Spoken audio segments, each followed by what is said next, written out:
नमस्कार दोस्तों, honours correct में आपका स्वागत है। उम्मीद करता हूं कि आप सभी अच्छे होंगे। दोस्तों, इस वीडियो में दोबारा इंटरलिंक लैब से रिलेटेड बहुत ही इंपॉर्टेंट अपडेट को लेके आया हूं, जहां पे कंपनी ने ये बताया है कि इंटरलिंक अब एक अनाउंसमेंट सीरीज़ स्टार्ट कर रही है, जहां पे इंटरलिंक के जो ट्रेजरी कंपनीज़ हैं उनके साथ मीट एंड ग्रीट करेंगे यूट्यूब पे लाइव करवा के और एक्स पे भी उसको लाइव करवा के। तो एग्जैक्टली ये अपडेट है क्या है, उसी चीज़ को लेकर इस वीडियो में समझेंगे और जानने की कोशिश करेंगे। तो चलिए वीडियो को क्विकली शुरू करते हैं। तो रिसेंट में आप सबको याद होगा कि कंपनी ने 7 कंपनीज़ के बारे में बताया, जो ट्रेजरी कंपनीज़ होंगे, जो कि इंटरलिंक के जो टोकन है उसको एज अ रिज़र्व अपने पास रखेंगे।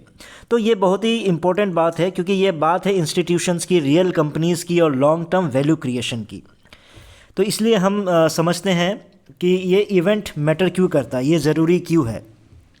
क्योंकि इस इवेंट की सबसे बड़ी बात यह है कि ये पहली बार इंटरलिंक की जो ट्रेजरी कंपनीज़ है वो पब्लिक में आ रही है। उनके जो रिप्रेजेंटेटिव है वो पब्लिक में आएंगे और अपने कंपनी के बारे में बताएंगे, या फिर वो क्यों इस चीज़ को कंपनी के साथ यानी इंटरलिंक के साथ जोड़ रहे हैं, क्या उनका विज़न है, क्या उनको समझ आ रहा है, तो वो चीज़ वहाँ पे डिस्कस करेंगे। मतलब जो प्राइस चेंज नहीं, क्योंकि ट्रेजरी कंपनीज़ का मतलब क्या होता है, ट्रेजरी कंपनीज़ वो होती है कि जो प्राइस चेंज नहीं करती है। जैसे हम लोग क्या है, हम लोग बस इस चीज़ का इंतज़ार करते हैं कि कब इसकी लिस्टिंग हो जाए और हम इसको बेच डालें। भले ही 50% ही सोचे, कोई सोचेगा 50% बेचता हूँ, कोई बोलेगा 70% बेचता हूँ, कोई अपने ज़रूरत के अकॉर्डिंग प्लान करके बैठा हुआ है कि मैं पूरा का पूरा बेच दूंगा क्योंकि मेरी ये ज़रूरतें हैं, मेरे ये प्रॉब्लम्स है, इसको मैं यहाँ सॉल्व कर दूंगा। तो इससे क्या होता है कि ऑब्वियस सी बात है कि कंपनी ने अपना काम, एक एग्जांपल दे रहा हूँ मैं, इंटरलिंक की बात नहीं कर रहा हूँ, मतलब ये बोल रहा हूँ कि एक कंपनी मान लो पूरी तरह से सच्चे दिल से सब कुछ कर रही है, ठीक है, वो अपने ढंग से कर रही है। लेकिन फ्री माइनिंग प्रोजेक्ट में प्रॉब्लम यही होता है कि जो माइनर्स होते हैं वो प्रॉपर तरीके से, उनकी ज़रूरतें अलग होती है, उनके सपने 5 साल 10 साल नहीं भी हो सकता है। 90% जो 95% के जो लोग होते हैं, उनके जो सपने होते हैं, उनके जो प्लान होते हैं, वो कंपनी के अकॉर्डिंगली मैच नहीं करते हैं। कंपनी ये बोल के शुरू करते हैं कि भैया मैं इसको 5 साल 10 साल के बाद इसकी वैल्यू को ऐसा बना दूंगा, वैसा बना दूंगा। और यहाँ पे जो माइनर्स होते हैं वो सोच रहे हैं कि बस लिस्टिंग हो जाए, 5 महीने में हो जाए, 3 महीने में हो जाए, 1.5 महीने में हो जाए, बस मेरी ये ज़रूरतें हैं, मेरी कुछ मतलब ये घर के ये प्रॉब्लम है, मेरे घर का वो प्रॉब्लम है, मुझे ये सामान खरीदना था, वो सामान खरीदना था, ये करना था, वो करना था, मुझे बस वो बेच डालना है, कब लिस्टिंग होगी मुझे उससे मतलब है, मुझे बाकी ये कंपनी क्या करने वाली है 5 साल बाद 10 साल बाद उसकी कोई मतलब है नहीं। तो इसलिए मुझे लगता है कि ये बहुत ही अच्छा एक सिस्टम है ट्रेजरी कंपनीज़ वाला। कंपनी ने अच्छा बात ये सोचा है कि ये ट्रेजरी कंपनीज़ क्या करती है कि जो प्राइस के पीछे नहीं पड़ती है, वो क्या करेगा, वैल्यू प्रोटेक्ट करने का काम करता है। इसलिए ये जो इवेंट है ये क्लियर सिग्नल देता है कि इंटरलिंक अब क्या करे, स्पेकुलेशन से ऊपर उठ चुका है और वो प्रॉपर तरीके से वैल्यू क्रिएशन के प्लान में और वैल्यू क्रिएशन के एंगल से सोच रही है। क्योंकि उनको भी पता है कि जो लोग हैं, जैसे ही मिलना शुरू होगा, जो वेरीफाइड आईटीएलजी लिस्टिंग जैसी हो जाएगी, बेचने के लिए धर धर शुरू करेगा। तो उसको मेंटेन कौन करेगा, उसको बचा के कौन रखेगा, उसकी वैल्यू को मेंटेन करने के लिए कोई ना कोई तो होना चाहिए, राइट। तो इसलिए कंपनी ने बोला ये किया जाएगा ट्रेजरी कंपनीज़ के द्वारा। तो ट्रेजरी कंपनीज़ को अगर आप सिंगल भाषा में समझेंगे तो ट्रेजरी कंपनीज़ कोई ट्रेडर नहीं होती है, क्योंकि बड़े बड़े जो वेल्स होते हैं वो भी मतलब पकड़ के रख लेते हैं अपने पास, लेकिन वो क्या करते हैं, वो ट्रेड करने की कोशिश करते हैं, वो स्पेकुलेशन क्रिएट करेंगे, वो हाइप क्रिएट करेंगे, वो पंप एंड डंप का सिचुएशन ऐसा क्रिएट करके रख देंगे। लेकिन ट्रेजरी कंपनीज कोई ट्रेडर नहीं होती, ये कंपनी टोकन को लॉन्ग टर्म रिजर्व के जैसा होल्ड करके रखती है। इसका काम होता है कि अननेसेसरी स्पेकुलेशन कम करना, इकोसिस्टम को स्टेबल बना के रखना, और रियल वर्ल्ड, ये इंपॉर्टेंट है, रियल वर्ल्ड यूटिलिटी को सपोर्ट करना। मतलब टोकन सिर्फ एक्सचेंज पे नहीं है बल्कि रियल इकोनॉमी का हिस्सा बनता है। तो ये बहुत ही ट्रेजरी कंपनीज एक इम्पोर्टेंट रोल प्लान करेगी। मुझे इस कंपनी की यही चीज़ अच्छी लगती है कि मतलब कि ये जो चीज़ें कर रही है बहुत ही सोच समझ के कर रही है, यूज़ केस को पहले लाने की कोशिश कर रही है, और मतलब बहुत ही अच्छे तरीके से सोच रही है। फेल होना पास होना फिर वही बात है, ना कंपनी के बोलने से हर चीज़ हो जाएगा, ना हमारे सोचने से हो जाएगा, ना इसकी गारंटी कोई ले सकता है। फेल एंड पास बात की बात है, लेकिन जैसे चीज़ें चल रही है वो चीज़ मतलब समझना बहुत ही ज़रूरी है। क्योंकि क्या हो रहा है कि अभी आप देखोगे सचिन भट्ट जो अभी यूट्यूबर है, वो क्या करता है, हर चीज़ पे कोई भी रियल केस आ जाए, कोई भी यूज़ केस आ जाए, उसके पीछे पड़ जाता है, ये नहीं करना चाहिए, ये धोखा दे देगा आपको, डिसेंट्रलाइज्ड ऐप ला के दे दिया, बोलता है इसके स्कैम करके चले जाएगा, आपके पैसे गायब हो जाएंगे, ये हो जाएगा, वो हो जाएगा।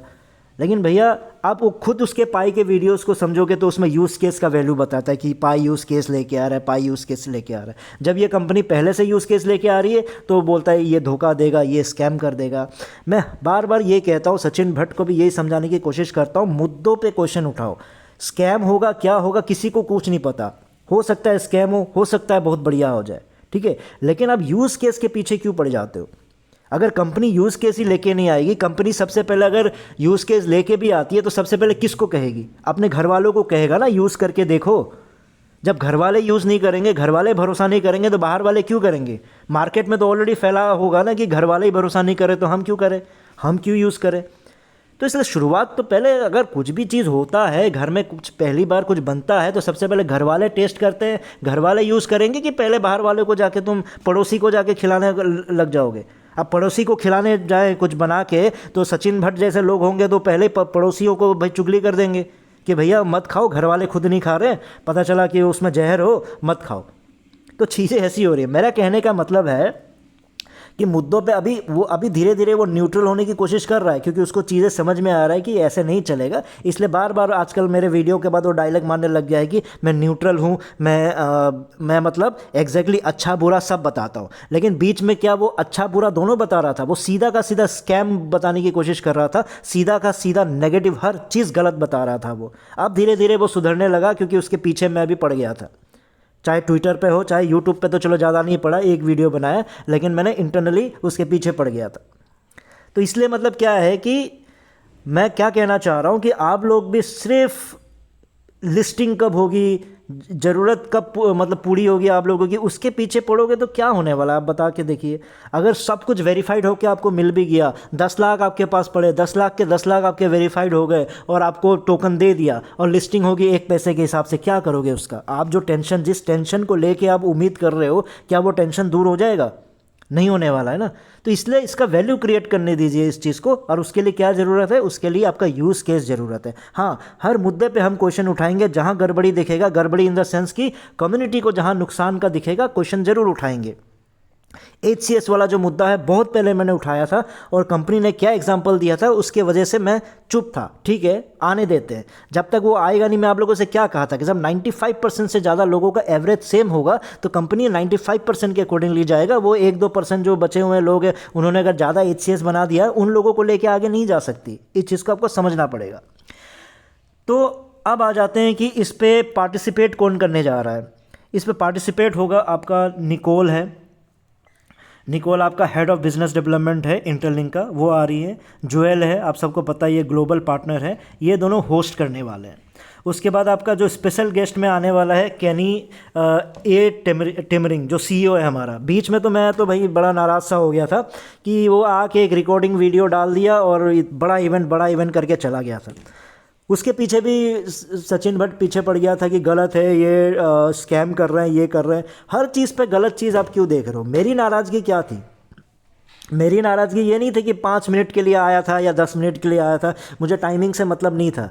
मुझे आप आके भी क्या बता देते। मेरी नाराज़गी ये थी कि भैया आप इतना बड़ा इवेंट कर रहे हो, छोड़ो ये बड़ा इवेंट या छोटा इवेंट, आप 5 मिनट के लिए आ रहे हो तो सबसे पहले 1-2 मिनट कम से कम आप हाई हेलो तो बोल सकते थे ना। जो इतनी बड़ी कम्युनिटी है, इसी कम्युनिटी के बेस पे तो कंपनी भी आगे बढ़ रही है ना। जब आप आके उस वीडियो में कहीं पे भी हेलो कम्युनिटी, आप लोग कैसे हो, मैं अच्छा हूँ, आप लोगों का धन्यवाद कि आप लोगों ने इसको इतना बढ़ाया, वो पर्सनलाइजेशन था ही नहीं। तो इन मुद्दों पे आपको क्वेश्चन करना चाहिए। अरे वो रिकॉर्डिंग कर दिया उसका ये मतलब वो ऐसा बंदा था, ये था, पता नहीं सच है गलत है, वो झूठ होगा, ऐसी चीज़ों को क्यों ज़बरदस्ती कर रहे हो? प्रोजेक्ट को बनने दीजिए। फेल पास स्कैम सब लास्ट में ऐसे ही पता चल जाता है। लेकिन जब तक आप साथ दे सकते हो तब तो साथ दीजिए ना। पाई के साथ भी यही हुआ था, स्कैम करेगा, ये करेगा, वो करेगा, कर करके लिस्टिंग तो हो गई ना उसकी, तो इसको भी ऐसे ही लिस्ट हो जाने दीजिए। तो आपका स्पेशल गेस्ट के रूप में अब वो वापस टिमरिंग आ रही है, हमारा जो CEO है वो आ रहे हैं। तो उम्मीद करता हूँ कि इस बार वो थोड़ी ढंग की बातें करेंगे और अच्छा थोड़ा सा हम लोगों के साथ, मतलब बहुत बड़ी उम्मीद नहीं है। ठीक है, आप धीरे धीरे अनाउंसमेंट करते रहो, कम से कम हमारा हालचाल तो पूछ लो एक बार। इतने महीनों से हम लोग आपका साथ दे रहे हैं, हम लोग मिल के काम कर रहे हैं, तो एक बार हमको हाय हेलो तो बनता है भाई। ट्रेजरी कंपनीज़ की तरफ से 2 कंपनीज़ का नाम इस बार आया है, सुपीरियर AI लैब्स और AI सुपर क्लस्टर बोल के सिंगापुर और हांगकांग की 2 कंपनीज़ हैं, उनके सीईओज़ या फिर बड़े लेवल के जो लोग हैं वो आएंगे, जो बताएंगे कि क्यों कंपनी के साथ जुड़ रहे हैं। मतलब ये क्या बताया जाएगा इसमें कि इस सेशन में ओपनली डिस्कस होगा कि इंस्टीट्यूशन इंटरलिंक पर ट्रस्ट क्यों करती है, टोकन इकोनॉमिक्स का डिसिप्लिन कैसे काम करता है, ट्रेडिंग से आगे एडॉप्शन कैसे बढ़ रहा है, और इंटरलिंक को रिजर्व एसेट क्यों माना जा रहा है। तो ये इवेंट मतलब एक सिंपल मैसेज देने की कोशिश कर रहा है कि इंटरलिंक सिर्फ टोकन नहीं है, ये एक फाउंडेशन है। तो इसका जो टाइमिंग है वो आपका इंडियन टाइमिंग के अकॉर्डिंग कल सुबह यानी बुधवार को 9 साढ़े 9 बजे के आसपास होगा। 9 साढ़े 9 इसलिए बोल रहा हूँ क्योंकि इनका जो टाइमिंग है ना, 2 टाइमिंग मिक्स करके दे दिया, लेकिन मैं लास्ट टाइम के देर से मान के चल रहा हूँ। सिर्फ पीएसटी को अगर मैं मान के चलता हूँ तो पीएसटी के अकॉर्डिंगली ये आपका 9:30 हमारे यहाँ पे इंडियन स्टैंडर्ड टाइम के अकॉर्डिंगली कल सुबह साढ़े 9 बजे तक ये आपका एक्स पे और ऑफिशियल यूट्यूब पे लाइव हो जाएगा। तो उम्मीद करता हूँ कि कल हमें कुछ प्रोडक्टिव मिले, पिछले बार जैसा अगरम बगरम वाला वीडियो डाल के ना ख़त्म कर दें, चीज़ें प्रॉपर तरीके से उसको लाइव करें, लाइव लोग आए, होस्ट जब होस्टिंग कर रहे हैं बोल रहे हैं तो ऑब्वियस सी बात है कि प्रॉपर तरीके से ही होगा। तो इसी उम्मीद में सब कुछ बढ़िया होगा।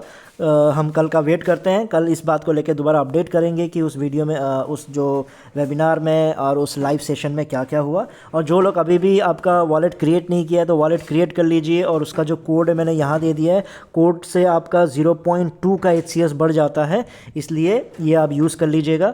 और जो लोग अभी भी इस प्रोजेक्ट के साथ नहीं जुड़े हैं, सारा डिटेल्स मैंने कॉन्टैक्ट नंबर से, फ़ोन नंबर से लेके टेलीग्राम से सब कुछ मैंने डिटेल्स अपने डिस्क्रिप्शन बॉक्स में दे दिया है। और जो लोग जुड़ चुके हैं एक्टिव रहिए, अपने टीम को भी एक्टिव बनाइए। इस वीडियो में इतना ही था, नए वीडियो में नए टॉपिक के साथ आऊँगा, तब तक के लिए टेक केयर, बाय बाय।